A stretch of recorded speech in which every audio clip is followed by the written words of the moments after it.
Oh crap, there's the alarm. We tripped the alarm. But hurry, get it, there it is. Yes, it's mine.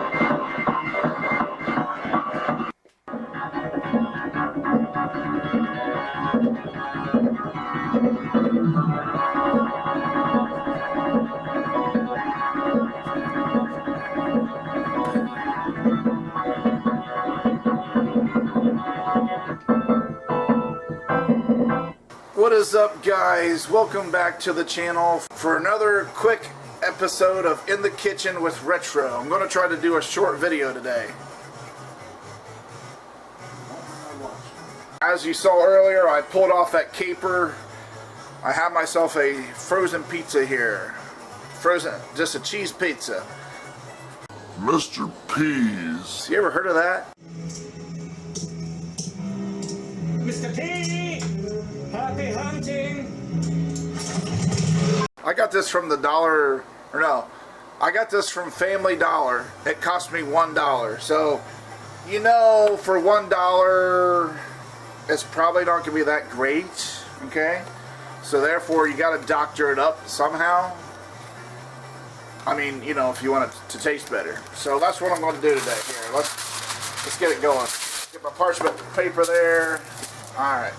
Yes, this is my very well seasoned pizza pan. As you can see, very well seasoned. Got a lot of use out of it. I'm going to use parchment paper to avoid the sticking, any kind of sticking. Parchment paper is amazing. If you haven't checked it out, you definitely need to.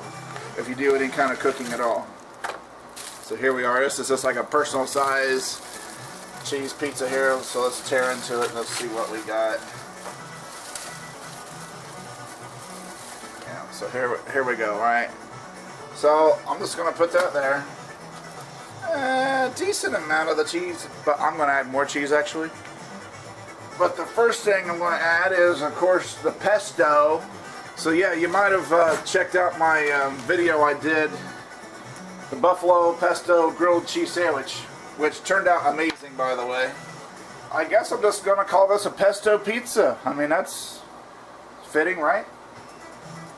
So what I'm gonna do, first thing is add the pesto. Give it a good stir here. I only discovered pesto like a few years ago, two to 3 years ago, right? So so I'm not this like. You know, I haven't been doing this like for a real long time, discovering all these foods that I have been doing. Let's get. I'm gonna put a decent amount. You know, again, you don't want overkill, but you do want a decent amount on there.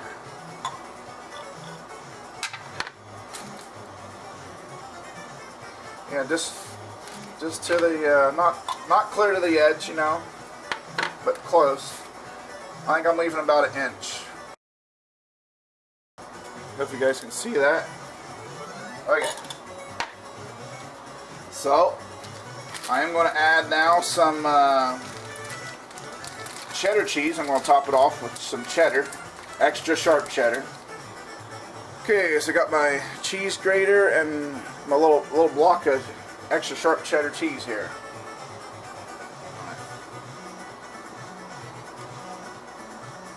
Not going to put a lot, just some, you know.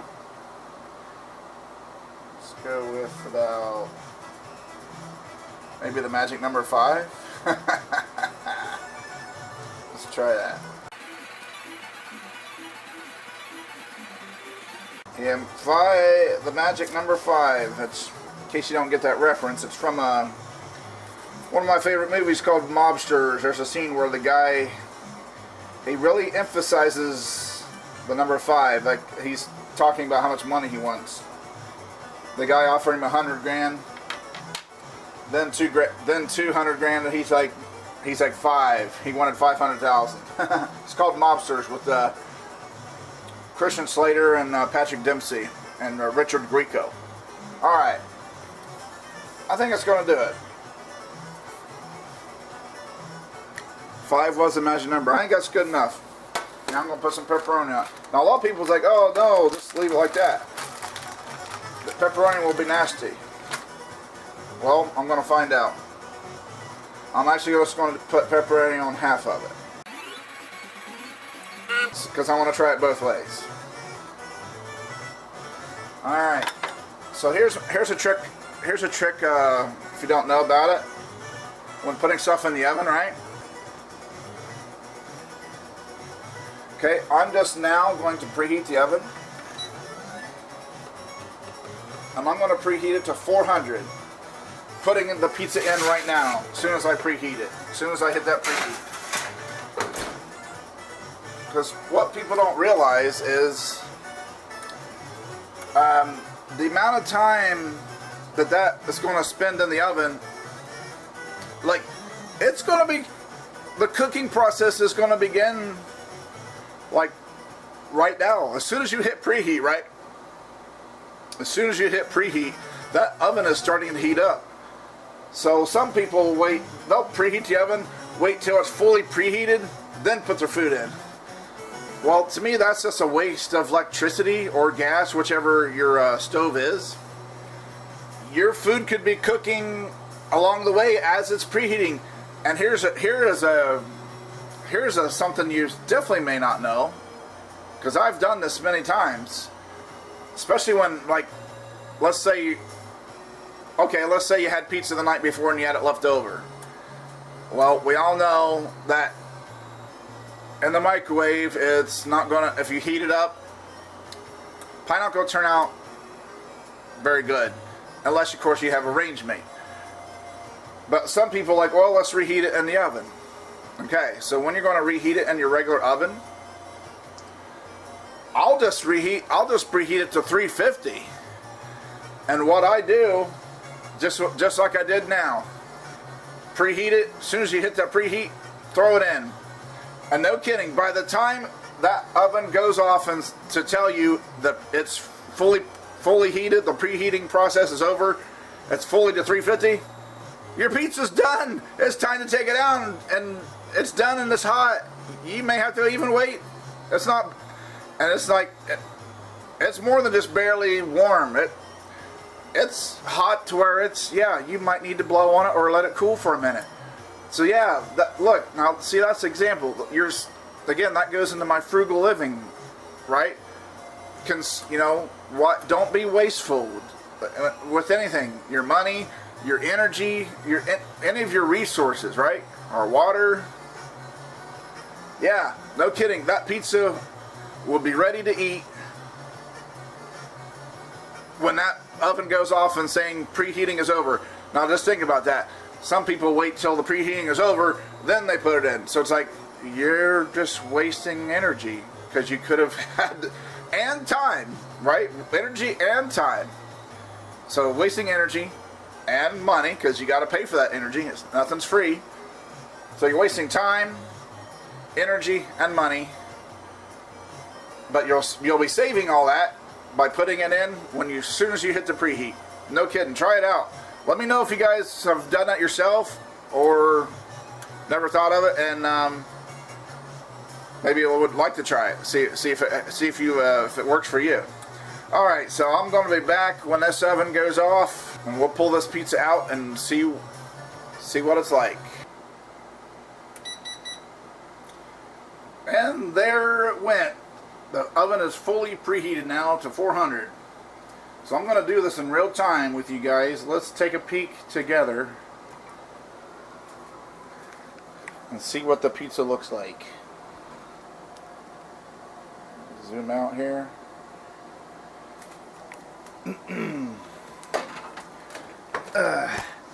Oh, damn it. Sorry about that, guys. My camera just went AWOL there.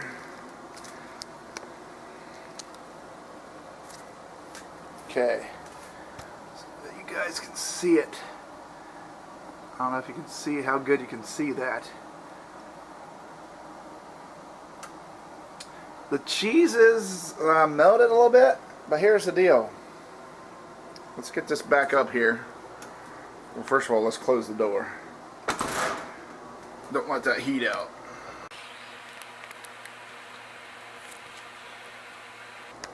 So I want you guys to see me do it. I'm going to go ahead and shut it off. Shut the oven off. So yes. Now, I think the pizza needs to be in there for a little bit longer. But, again, it's still hot in there, right? Just as soon as you shut it off, that doesn't mean, oh, it's cool in there. No, it's still hot in there, just like the range mate holds that heat. So I'm going to say, we're going to try it. I'm going to... So basically, I preheated the oven to 400. Now this is from a frozen pizza. Now again, when you just warm it up, only preheat it to 350. Definitely be done. So this was a frozen pizza though, so that's why I went to 400. Preheating it, and there for a little more time. So I'm going to say preheat the oven if it's a frozen pizza, especially one like this. And it's kind of a smaller one. You know, this may not work on all pizzas, right? Like especially DiGiorno, like if it's got a thick crust and it's got a rise and all that, you know. But, you know, this is just a thin crust pizza. I would say thin crust pizzas, thin to medium, I think this would work. You're thicker, you're rising crust, probably not. So anyways, preheated the oven, threw it in. Once it was preheated, shut the oven off.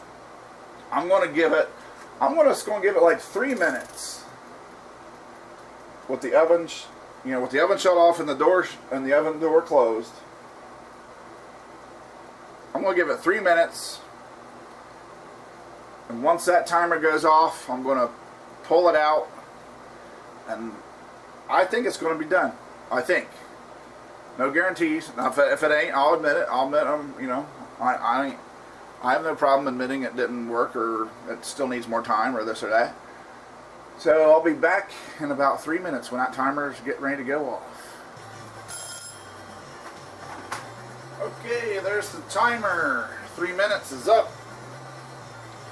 So let's pull this pizza out and see what it looks like. Oh, nice. I think... Let's see here, huh? Get it down so you guys can see it. Gonna do this in real time.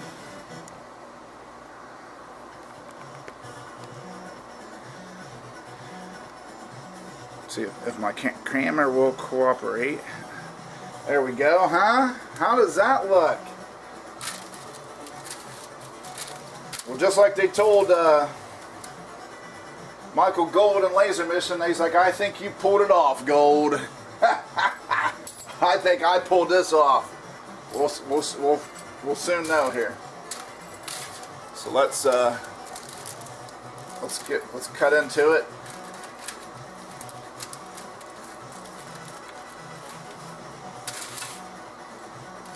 I'm gonna cut it both ways. Yeah, I want to try it. I want to try it both ways. I should have put that parchment paper the other way. That way it curled down instead of up. Anyways, yeah, see, look at that.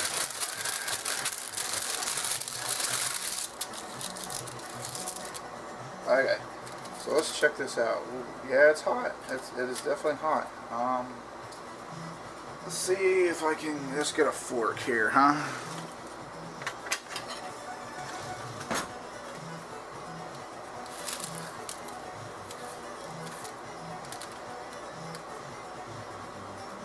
So there's the bottom, there's the crust, yeah, it is hot, but it's not, I don't know, depending on how, if you like your pepperonis more, yeah, you need it. Put it the wrong way. But anyways, depending on how, how much you like your pepperonis done. Let's see. I mean, does that That looks okay to me. I mean, maybe it could have been a little more done. Kind of. Huh. But still, all I had to do is just leave it in there a couple more minutes if you want it a little more done. But let's try it out here. I shouldn't have made this. Dang it. I'm going to move this pepperoni to the. So I want to taste this pesto and pepperoni together. Let's taste it out.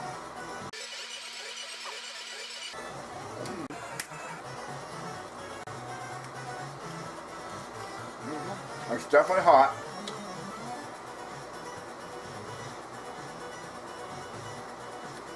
Yeah. I like it. Nice. That pepperoni and pesto, they go good together.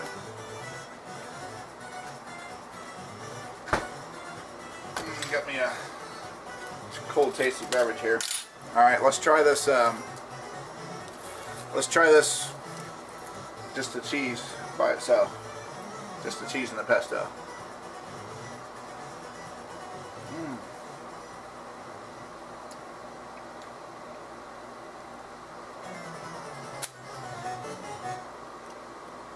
Huh. Nah. They're both good. But I prefer the one with the pepperoni. I think it's better. I mean, it actually is more flavor.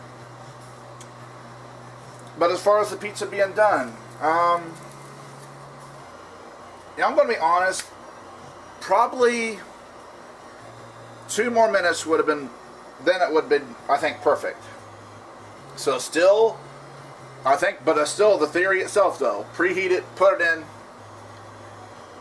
Once the time it goes off, once the oven goes off to where it's preheated,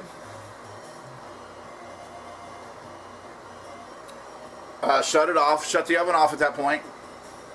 But then leave it in there for 5 minutes. I mean, this pizza anyway. I mean, this is eatable. I'm not going to put it back in. Here I'm going to eat some more. See, I'm not putting it back in.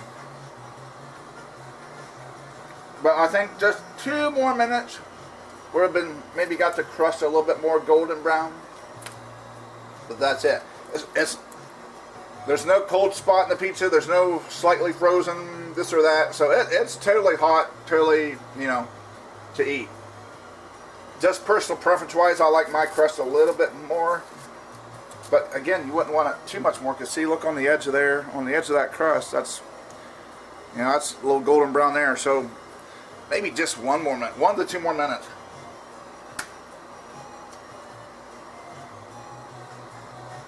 I would probably try 1 minute more, because again, you can always add more. You can't take it away though.